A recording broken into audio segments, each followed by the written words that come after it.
Olá pessoal, aqui é o Fábio do canal Boson Ciências e neste vídeo damos continuidade ao nosso estudo sobre vetores em matemática e física. Vamos falar desta vez sobre os componentes de um vetor. Um vetor pode ser representado por meio de seus componentes e ele pode ser inclusive reconstruído a partir de seus componentes se esses componentes nos eixos de um sistema de coordenadas forem conhecidos. Como é que a gente batiza os componentes do vetor? A gente vai chamá-los de Vx e Vy para um vetor V. Então aqui a gente tem um pequeno gráfico que mostra um vetor V no eixo de coordenadas x e y e os seus componentes são as projeções desse vetor nos respectivos eixos x e y. Então você está vendo aqui pintado em lilás o que seria o componente x deste vetor V, é a projeção do vetor desde sua cauda até a ponta da seta no eixo x, e o componente y é a projeção da ponta da seta do vetor no eixo y e também da cauda dele. Pode estar aqui na origem, mas poderia estar em outro ponto qualquer. E Vy e Vx, esses comprimentos aqui serão, portanto, os componentes do vetor. A gente pode representar o vetor por meio de seus componentes de várias formas.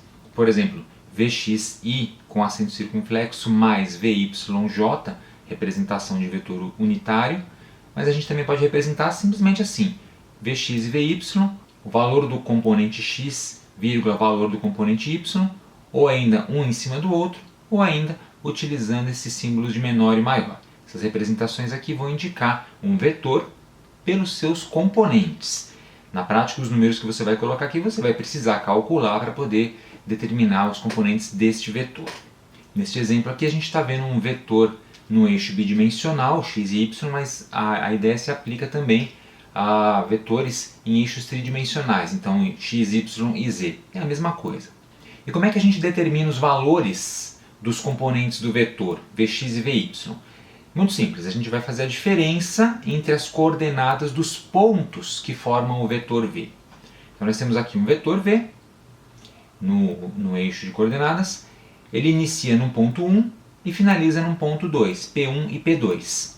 Como é que a gente determina os componentes? A gente vai fazer a projeção de P1 e P2 no eixo, no caso aqui no eixo X, e aqui a gente vai ter os valores desses pontos.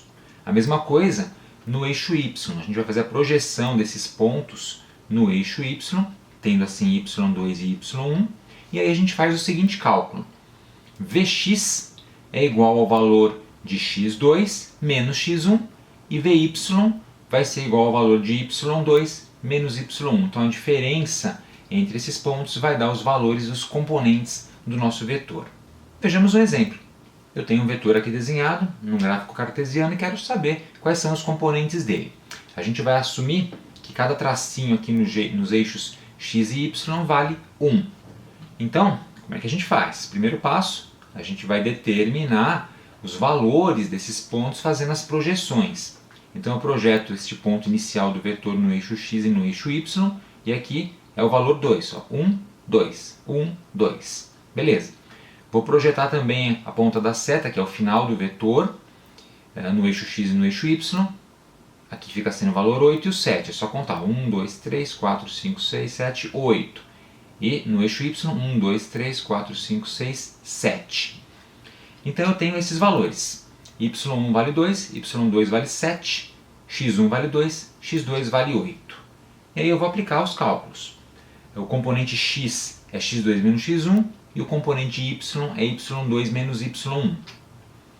Fazendo os cálculos, 8 menos 2 e 7 menos 2, teremos os resultados 6 e 5. Então 6 é o valor do componente x e 5 é o valor do componente y. E aí a gente pode representar nessas formas aqui. Então o vetor pode ser representado por 6,5, 6i mais 5j, 6, 5 e assim por diante. Todas essas representações indicam este vetor que está desenhado aí na tela. Uma coisa interessante, a gente pode determinar os componentes em função da magnitude do vetor e do ângulo que ele faz com os eixos. Olha que interessante.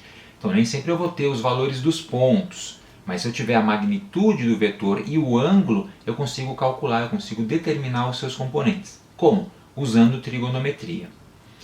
Você vai pensar no seguinte, olha só. Olhando esse gráfico aqui, você vai identificar o vetor v como sendo a hipotenusa de um triângulo retângulo. E nesse triângulo retângulo, os catetos são justamente os componentes x, que aqui está bem claro, né? E o componente y, que se você transportar aqui do eixo y para outra ponta, você vai ter um triângulo retângulo. E no triângulo retângulo a gente sabe que dá para calcular os lados desse triângulo, os catetos, utilizando trigonometria. De que forma? Usando essas fórmulas aqui. Então, se eu tiver a magnitude do vetor v e o ângulo formado aqui embaixo, eu consigo calcular Vx multiplicando a magnitude do vetor pelo cosseno do ângulo θ. Por que cosseno? Porque é cateto adjacente sobre a hipotenusa. É assim que a gente calcula o ângulo. Mas o ângulo eu tenho, eu quero saber qual é o valor do cateto adjacente. Então a gente só tem que modificar a fórmula e aí, multiplicando o valor do vetor pelo cosseno do ângulo, a gente obtém este valor da magnitude, ou seja, o componente x. E para o y, mesma coisa. Para calcular Vy, o componente y, a gente vai multiplicar a magnitude do vetor, que é a hipotenusa, só que agora, como é o cateto oposto que eu quero determinar, eu vou multiplicar pelo seno de θ. Tá? Pelo seno de θ. Por quê? Porque o seno do ângulo é igual ao cateto oposto sobre a hipotenusa. Tá? Então, o cateto oposto é a mesma coisa que a hipotenusa multiplicada pelo seno do ângulo. Beleza, assim a gente consegue determinar os dois componentes do vetor. E além disso, se eu tiver os componentes do vetor, mas não tiver o ângulo, eu também consigo calcular esse ângulo. Eu consigo calcular esse ângulo de que forma? A gente vai lembrar de trigonometria, no qual a tangente do ângulo é o cateto oposto sobre o cateto adjacente. Portanto, o ângulo é o arco tangente do cateto oposto sobre o cateto adjacente. Ou seja, o ângulo é o arco tangente de Vy sobre Vx, do componente y dividido pelo componente x. Olha que legal, então aplicando trigonometria a gente consegue, tendo alguns dados, determinar os componentes x e y, o ângulo e até mesmo a magnitude se for necessário. E como é que eu calculo essa magnitude do vetor? Se a magnitude do vetor é dada pela hipotenusa de um triângulo retângulo, basta aplicar o conhecido Teorema de Pitágoras. Então suponha este vetor A. Os componentes dele são ax e ay. Se eu fizer a ao quadrado igual a ax ao quadrado mais ay ao quadrado, eu terei que a, o módulo desse vetor, ou seja, a magnitude dele será dada pela raiz quadrada de ax ao quadrado mais ay ao quadrado, ou seja, raiz quadrada dos quadrados dos catetos. Então, tendo esses dois componentes de um vetor, a gente consegue calcular a magnitude do vetor. Vamos resolver um probleminha então, para a gente treinar um pouco.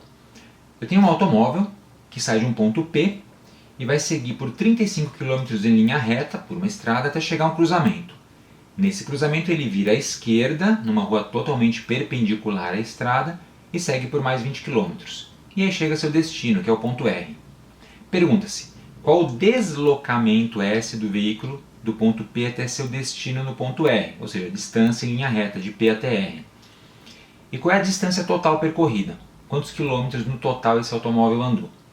Bom, a gente está falando no item A de deslocamento, que é uma grandeza vetorial.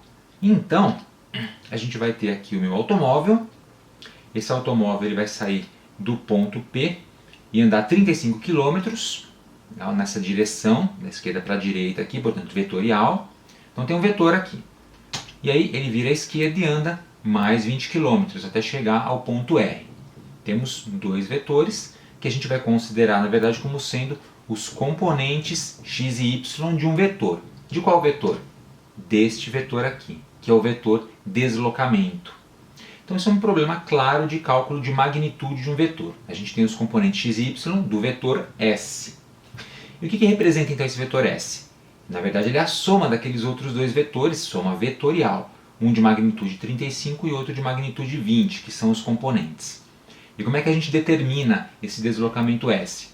Bom, é um triângulo retângulo e a gente sabe que tendo os componentes x e y basta aplicar Pitágoras.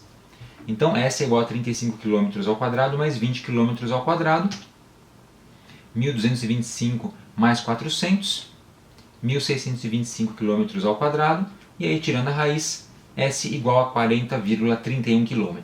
Esse é o valor do deslocamento e, portanto, da magnitude do nosso vetor S. E a distância total percorrida? Bom, aí é simples. É só somar os dois números. 35 mais 20, 55. O carro foi de P até o cantinho aqui, virou à esquerda no cruzamento e andou mais 20 km. Então veja, se eu tiver dois vetores que não estejam exatamente na mesma direção, eu não posso simplesmente somar seus valores para determinar a soma vetorial.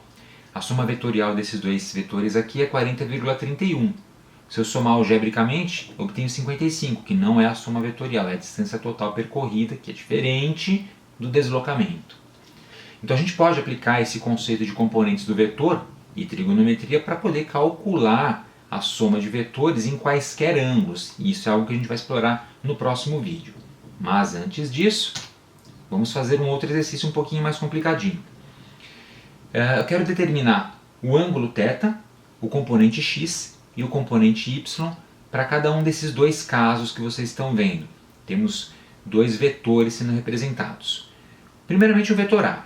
Em A, nós temos um vetor de magnitude 500, que está posicionado a 50 graus, então nós temos o ângulo 50 graus do eixo x. Bom, o ângulo eu já tenho, então eu tenho que determinar Vx e Vy, os componentes x e y. Como é que eu faço isso? O componente x, a gente vai lembrar, é a magnitude do vetor multiplicada pelo cosseno do ângulo, ou seja, 500 vezes o cosseno de 50 graus. Fazendo a conta, só jogar na calculadora, a gente determina que o componente x é 321,4. E Vy? Vy é a magnitude do nosso vetor multiplicada pelo seno do ângulo, lembra? Cateto oposto sobre a hipotenusa. Ou seja, 500 que multiplica o seno de 50 graus, que dá 383 exatamente, 383,0.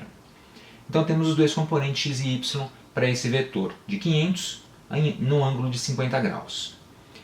Vamos para o outro exemplo agora, exemplo B. Aqui a gente tem um vetor de magnitude 241,8. E o componente y foi dado, é 75. Beleza.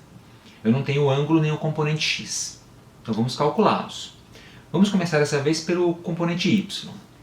O componente y, a gente sabe que é o vetor, a magnitude do vetor, multiplicado pelo seno do ângulo θ. Então, a gente sabe que 75 é igual a 241 vezes o seno de θ. Temos a magnitude, temos o componente y, e agora a gente vai determinar então o ângulo θ. Para isso a gente faz uma transformação dizendo que seno de θ é 75 dividido por 241,8, só passar dividindo. E θ vai ser então o arcosseno do valor 75 sobre 241,8, que é 0,310. Jogando na calculadora, a gente determina que o ângulo é de 18,06 graus. Esse é o ângulo θ para esse vetor aí. Muito bom. Agora eu tenho o ângulo, tenho a magnitude e tenho o componente y. Calcular o componente x é muito fácil.